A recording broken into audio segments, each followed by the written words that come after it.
Happy Wednesday po sa ating lahat. Ako si Benison Estareja. Sa ngayon po patuloy ang pag-ihip ng hanging habagat o yung basang hangin po na nanggagaling dito sa may timog kanluran at nagdadala pa rin ng mga pag-ulan, lalo na po sa western section ng Luzon. Within the next 12 hours or overnight, mataas po ang tsansa ng malalakas na pag-ulan dito sa may Pangasinan, ganyan din sa may Zambales, Bataan, Tarlac at Pampanga. Kaya mataas din po ang tsansa na magtataas tayo ng mga advisories and even heavy rainfall warnings. Minsan yellow or orange po ito, no? Or intense rains ang equivalent.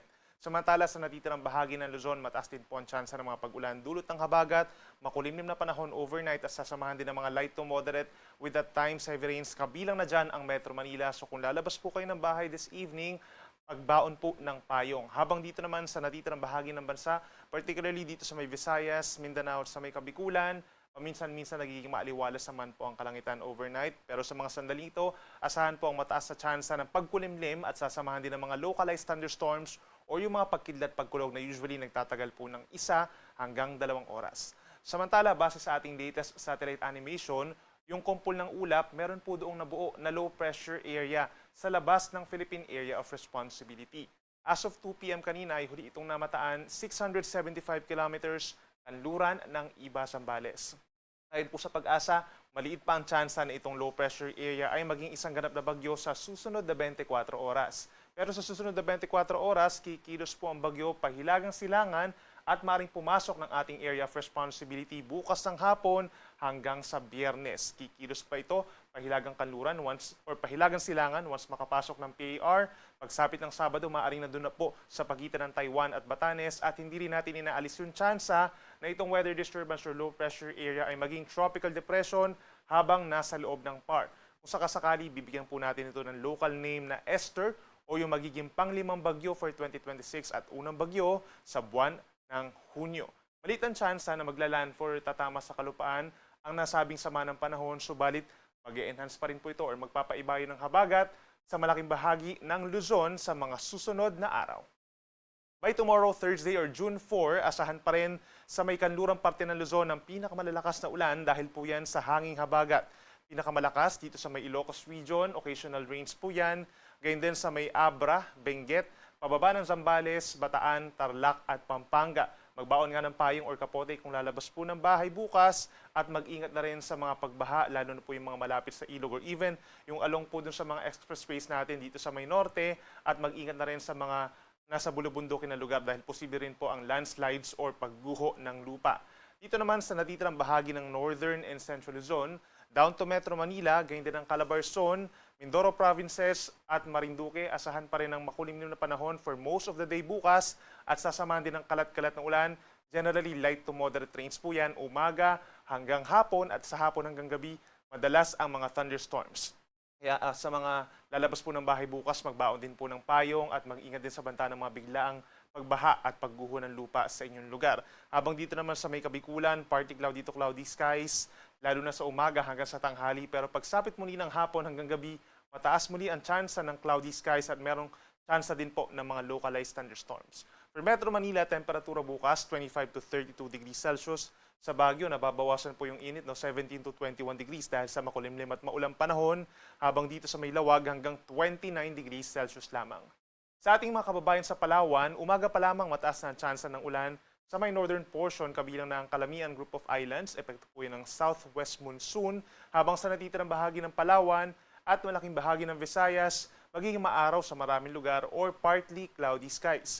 Pagsapit po ng tanghali, mainit at malinsangan, lalo na dito sa may Cebu and Tacloban hanggang 33 degrees Celsius, air temperature po yan. Habang pagsapit po ng hapon hanggang gabi, maraming lugar pa magkakaroon ng mga kaulapan at pulu-pulong pag-ulan at pagkidlat pagkulog, specifically dito sa may central and southern portions of Palawan pa at sa may eastern Visayas. Habang sa ating mga kababayan po sa Mindanao, kagaya sa Visayas, fair weather conditions din po ang mararanasan bukas, araw ng Huwebes, maaraw sa maraming lugar umaga hanggang tanghali and then pagsapit po ng tanghali hanggang gabi. Madalas ang kaulapan dito po sa may eastern sections, kabilang ng Surigao del Sur, Agusan del Sur, Davao Region at Bukidnon and Cotabato provinces. Sasamahan din po yan ng mga pag-ulan or pagkidlat pagkulog na usually nagtatagal lamang ng minuto or hanggang 1 oras dahil lamang yan sa localized thunderstorms at hindi dahil sa anumang bagyo or low pressure area. Temperature natin sa may Zamboanga City mainit. hanggang 34 degrees at 33 degrees naman ang maximum temperature sa may Davao City. Within the next 3 days, may epekto pa rin po ang southwest monsoon. Meron pa rin significant rainfall. Inuulit natin yung mga lugar within the next 24 hours. Itong nakikita natin na kulay yellow, nasa 50 to 100 millimeters po ang dami ng ulan. Equivalent po yan sa 100 liters in a 24-hour period sa 1 square meter na area. Dito yan sa Zambales, Pangasinan, Tarlac, Pampanga at Bataan. Sa mga low-lying areas po, mataas ang tsansa na magkakaroon po ng pagbaha sa inyong lugar. At sa mga mountainous areas naman po, posible ang pagguho ng lupa. Pagsapit po bukas hanggang sa Friday ng hapon, ito yung time kung saan nasa may dulong Hilagan, Luzon na yung low pressure area at potensyal na bagyong Esther.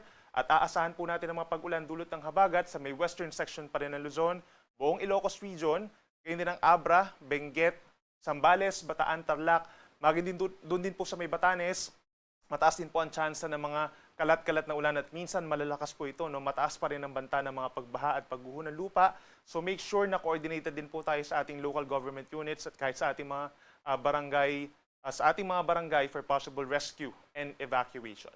At pagsapit po ng Friday ng hapon hanggang Sabado ng hapon, ito yung time kung saan malapit na po sa Taiwan ang bagyong or low pressure area or potential Esther at nakikita natin na maaaring mag-enhance po ito ng bahagyan ng southwest monsoon.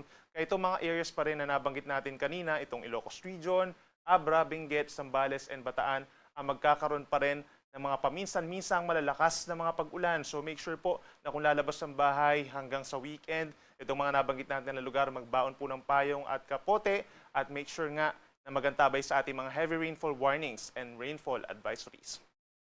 Para naman sa lagay ng ating karagatan, mananatili pa rin pong katamtaman hanggang malakas ang mga pag-alon dito sa may West Philippine Sea at sa may extreme northern Luzon, yun din sa may silangang baybayin po ng Cagayan and Isabela, dulot po yan ng southwest monsoon. Posibleng umabot ng 3 metro kaya delikado po ito sa mga maliliit na sasakyang pandagat lalo na po sa mga nangingisda at maaaring magpatuloy yan hanggang sa weekend. Habang sa natitirang baybayin ng ating bansa sa may Sulusi, dito sa may Kabikulan, Quezon, pababa po ng Visayas and Mindanao, may mga areas dyan na banayad naman hanggang katamtaman ng taas sa mga pag-alon. Maliban na lamang kapag may mga thunderstorms, posible pa rin umabot sa 1.5 metro ang mga pag-alon.